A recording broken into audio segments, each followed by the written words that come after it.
Hello guys, आज के video में हम बाबा साहेब डॉक्टर भीमराव अंबेडकर जी द्वारा लिखित पुस्तक जाति का विनाश पढ़ने वाले हैं। जाति का विनाश पुस्तक के अंतर्गत इसका 10वां शीर्षक है जाति ने हिंदू धर्म को मिशनरी धर्म बनने से रोका। आज हम इस वीडियो के अंतर्गत बाबा साहेब की इस पुस्तक के 2 शीर्षक पढ़ने वाले हैं, जिसमें पहला है जाति ने हिंदू धर्म को मिशनरी धर्म बनने से रोका। तो चलिए शुरू करते हैं। हिंदू धर्म मिशनरी धर्म था या नहीं था, यह विवाद का विषय है। कुछ लोगों का मत है कि यह कभी भी मिशनरी धर्म नहीं था। दूसरों का कहना है कि यह मिशनरी धर्म था। यह हमें स्वीकार करना होगा कि हिंदू धर्म एक समय में मिशनरी धर्म था। अगर यह मिशनरी धर्म नहीं होता तो भारत भर में फैल नहीं सकता था। लेकिन आज हिंदू धर्म मिशनरी धर्म नहीं है, यह भी एक ऐसा तथ्य है जिसे स्वीकार करना होगा। अतएव यह सवाल नहीं है कि हिंदू धर्म मिशनरी धर्म है या नहीं। असली सवाल यह है कि हिंदू धर्म मिशनरी धर्म क्यों नहीं बन रहा।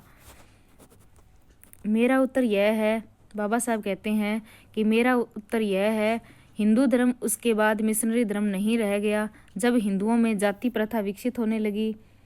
जाति और धर्म परिवर्तन साथ साथ नहीं चल सकते। विश्वासों और रूढ़िगत सिद्धांतों की शिक्षा देना ही धर्म परिवर्तन की एकमात्र समस्या नहीं है। समुदाय के सामाजिक जीवन में नवागंतुक जिसने धर्म परिवर्तन किया है, उसके लिए जगह खोजना दूसरी और उससे ज़्यादा अहम समस्या है जो धर्म परिवर्तन के प्रसंग में प्रस्तुत होती है। वह समस्या है धर्मांतरित व्यक्ति को कहाँ किस जाति में रखा जाए। यह एक ऐसी समस्या है जो प्रत्येक हिंदू को, जो विजातीय लोगों को अपने धर्म में ले आना चाहता है, निश्चित रूप से उलझन में डाल देती होगी।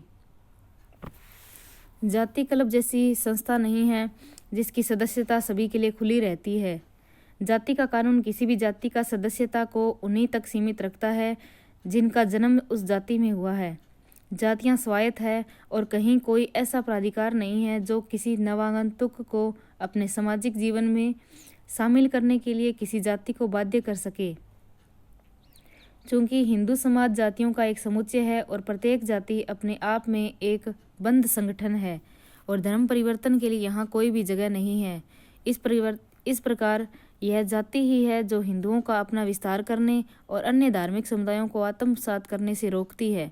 जब तक जाति बनी रहेगी, हिंदू धर्म को मिशनरी धर्म नहीं बनाया जा सकता और शुद्धि, मूर्खता और व्यर्थता दोनों ही बनी रहेगी।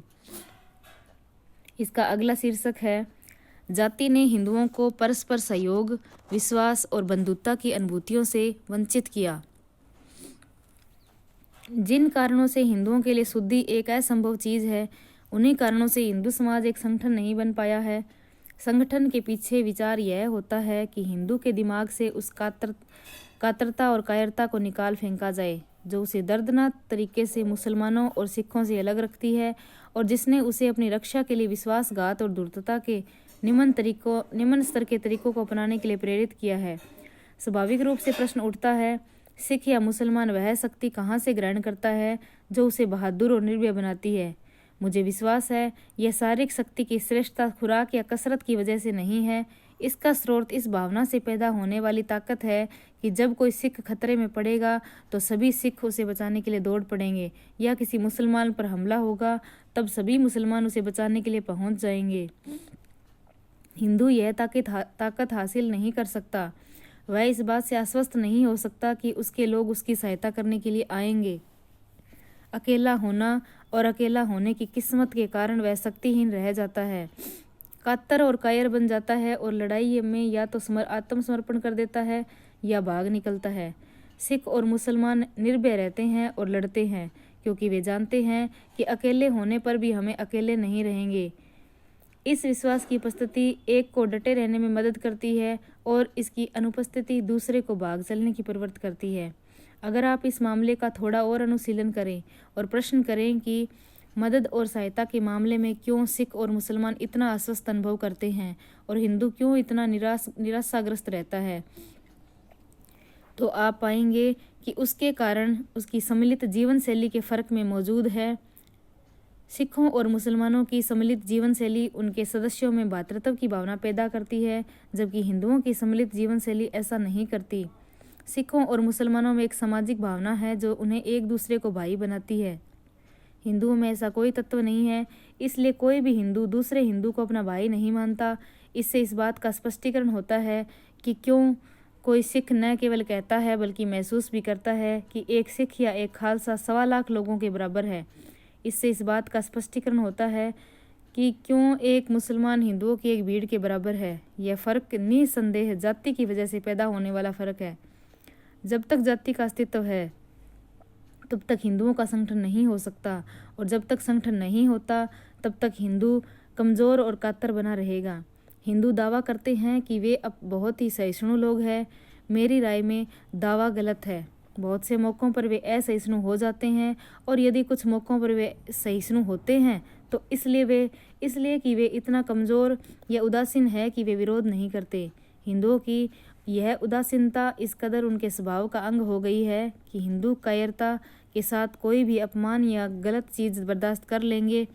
मोरिस के शब्दों में आप उनके भीतर पाएंगे बड़ा कमज़ोर जो लतियाता है, मजबूत कमज़ोर जो पीटता है, क्रूर लोग बेडर है, दयावान में साहस नहीं है, और बुद्धिमान लोग बेपरवाह रहते हैं।